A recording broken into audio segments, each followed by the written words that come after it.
नमस्कार मित्रों, आजकल अरविंद केजरीवाल दिल्ली हाई कोर्ट में खुद अपीयर हो रहे हैं। उसकी चर्चा बहुत है। उनके आर्ग्यूमेंट्स जो हैं वो बड़े ज़ोर शोर से मीडिया हाउसेस ने उछाले हैं। प्रिंट मीडिया ने बहुत उनको जो है तरजीह दी है, उनको हेडलाइंस में लाए हैं। हुआ ये है कि शराब घोटाले में ट्रायल कोर्ट ने 27 फरवरी को एक जजमेंट में अरविंद केजरीवाल और 22 अन्य जो अभियुक्त थे उनको दोष मुक्त कर दिया, एक्विट कर दिया उनको। उसके खिलाफ सीबीआई जो है वो अपील में गई दिल्ली हाई कोर्ट में। दिल्ली हाई कोर्ट में मामला लगा जस्टिस स्वर्णकांता शर्मा की अदालत में। तो जब ये अपील उनके सामने आई तो उन्होंने जो है वो कहा कि प्राइमा फेसी ये केस ऐसा लगता है कि इसमें ट्रायल कोर्ट ने गलतियां की हैं। ये उनके ओपनिंग रिमार्क्स से अपील को उन्होंने एडमिट कर लिया। जैसे ही ये ऑर्डर हुआ, अरविंद केजरीवाल ने एक चिट्ठी लिखी दिल्ली हाई कोर्ट के चीफ जस्टिस को कि इस बेंच के आगे से ये केस हटा लिया जाए, किसी और बेंच को दिया जाए। जस्टिस उपाध्याय ने मना कर दिया। अब इसके खिलाफ वो सुप्रीम कोर्ट गए, लेकिन सुप्रीम कोर्ट के रुख को देखते ही उन्होंने अपनी जो है वो पिटीशन जो है विड्रॉ कर ली। उसकी बजाय वो एक एप्लीकेशन लेके गए, रिक्यूजल एप्लीकेशन लेके गए दिल्ली हाई कोर्ट में स्वर्णकांता शर्मा जी की अदालत में कि आप इस केस से अपने आप को रिक्यूज़ कर लें, इस केस से अलग हट जाएं। तो ये केस चल रहा है और इसमें उनका आर्ग्यूमेंट क्या है? आर्ग्यूमेंट ये है कि जस्टिस स्वर्णकांता शर्मा 4 बार ऑल इंडिया जो अखिल भारतीय अधिवक्ता परिषद है उसके सेमिनार में गई, 4 बार। ये उनका पहला आरोप है। वैसे तो बहुत सारे जजेस, बहुत सारे वकील जो है सब जाते हैं अधिवक्ता परिषद की मीटिंग्स में और सेमिनार्स में। तो ये बड़ा हास्यास्पद उनका आर्ग्यूमेंट था अरविंद केजरीवाल का। और उससे भी ज़्यादा हास्यास्पद जो था वो ये था कि जस्टिस शर्मा, स्वर्णकांता शर्मा के बच्चे जो हैं सरकारी पैनल पर वकील हैं, सरकारी वकील हैं। वाह, क्या मतलब वो आर्ग्यूमेंट है कि इसके बेस पे उन्होंने कहा है कि मुझे आप जस्टिस नहीं दे सकती हैं तो आप जो है इस केस से अपने आप को अलग कर लें। अभी जजमेंट आनी है उनके आर्ग्यूमेंट्स पे, लेकिन इसको बड़े ज़ोर शोर से उछाला आप ही ने, तो मतलब जो है वो कर दिया। इसकी विवेचना से पहले जस्ट पहले मैं आपको एक और पुराना केस याद दिलाता हूँ। अगस्त 2017 में सुप्रीम कोर्ट के चीफ जस्टिस ऑफ इंडिया बने दीपक मिश्रा। जस्टिस दीपक मिश्रा 2 अक्टूबर 2018 तक जज रहे, सुप्रीम कोर्ट के चीफ जस्टिस रहे। इस बीच में उनके आगे जो केस जो आए उनमें एक केस था राम जन्मभूमि वाला केस, राम मंदिर का जो केस है।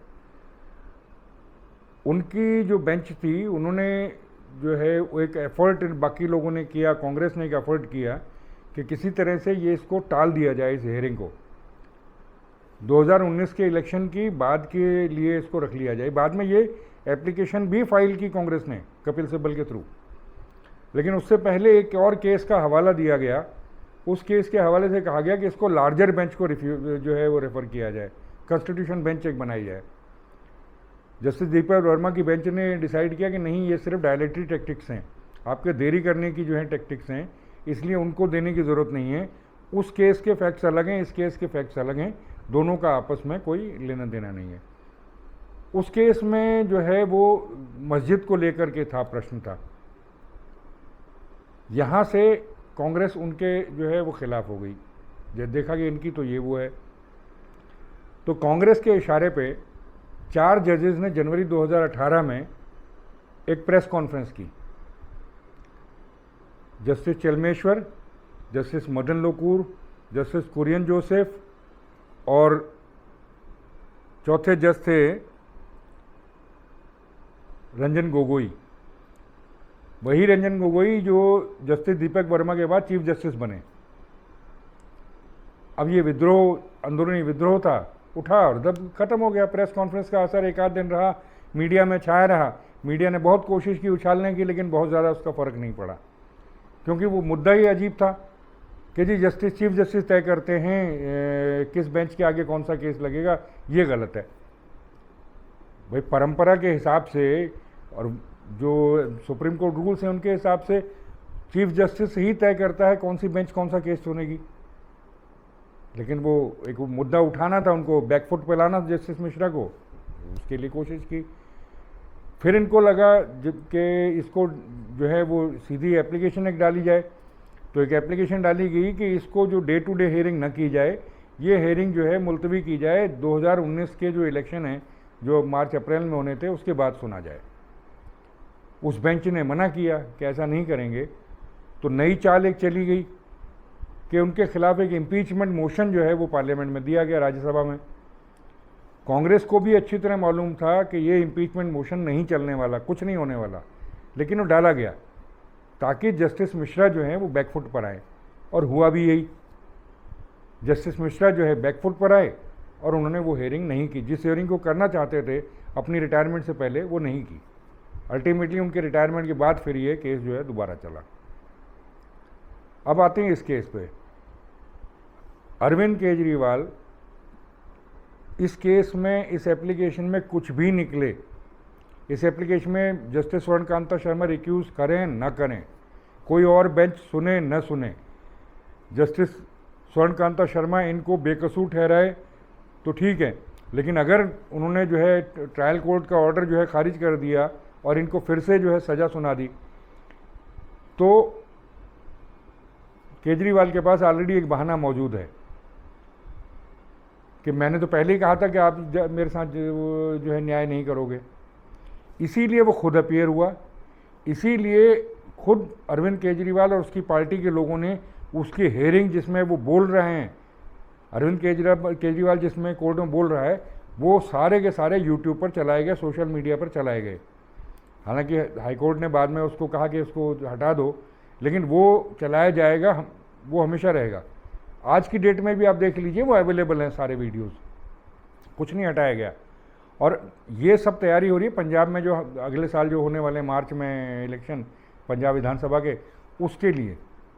उसमें अगर ये दोषी करार दे दिए गए अरविंद केजरीवाल, तो ये कहा जाएगा कि मैंने तो पहले कहा था कि मेरे साथ न्याय नहीं होगा। स्वर्णकांता शर्मा अगर इससे रिक्यूज़ करती हैं तो अरविंद केजरीवाल ढोल पीटेगा कि देखा मैंने जो एलिगेशन लगाया वो सच था इसलिए हट गई। और अगर नहीं हटाई गई या नहीं हटी खुद, तो वो जो है वो ढोल बजाएगा कि मेरे को न्याय नहीं देना था, सारे मिले हुए जी, जो उनका फेमस डायलॉग है, वो मारा जाएगा। यानी कि चाहे कुछ भी हो इस केस में, वो रिक्यूज़ करें या न करें, ये बेंच के आगे सुनवाई हो ना हो, और वो अगर दोषमुक्त नहीं करार दिए गए, तो अरविंद केजरीवाल का बहाना तैयार है, बिल्कुल तैयार है अभी से। यानी केस में कुछ भी हो, अरविंद केजरीवाल तो जीत ही गया है। जब ये 4 जजेस की बेंच ने, 4 जजेस ने जो प्रेस कॉन्फ्रेंस की थी, चेलमेश्वर, मदन लोकूर, कुरियन जोसेफ और रंजन गोगोई, इन्होंने जब की थी जनवरी 2018 में, तो सारे लीगल एक्सपर्ट्स ने इस पे कहा था कि ये गलत कर रहे हैं चारों जज। उस समय एक फेमस कोट जो है वो सोली सोराब जी का है कि this move is going to hurt the judiciary by eroding public faith in it, कि ये जो जुडिशरी का जो पब्लिक में जो है फेथ जो है, पब्लिक का फेथ जुडिशरी में ख़त्म हो जाएगा, ये विश्वसनीयता जो है ख़त्म हो जाएगी। यही केजरीवाल करना चाह रहा है। सेना के खिलाफ विश्वसनीयता ख़त्म करने की कोशिश की, ईडी और सीबीआई जैसी एजेंसीज़ के खिलाफ, पुलिस के खिलाफ पहले बयान दे चुका है, पार्लियामेंट के खिलाफ बयान दे चुका है, राष्ट्रपति के खिलाफ दे चुका है, चीफ जस्टिस के खिलाफ दे चुका है, इलेक्शन कमीशन के खिलाफ दे चुका है। यानी कि भारत की जितनी संवैधानिक संस्थाएं हैं, जो हमारे लोकतंत्र के जितने स्तंभ हैं, उस पर ये आत्ममुग्ध बौना जो है वो लगातार प्रहार करता रहेगा, करता रहा है और करता रहेगा। इसके ठेंगे पे जुडिशरी और जुडिशरी के वो ऑर्डर्स। अब देखना यह है कि क्या जुडिशरी बैकफुट पर आएगी इस एलिगेशन के होते। दीपक मिश्रा तो बैकफुट पर चले गए थे, उन्होंने तो वो हेयरिंग नहीं की थी, क्या ये करेंगे, देखते हैं। तो आज के अंक में इतना ही। नमस्कार।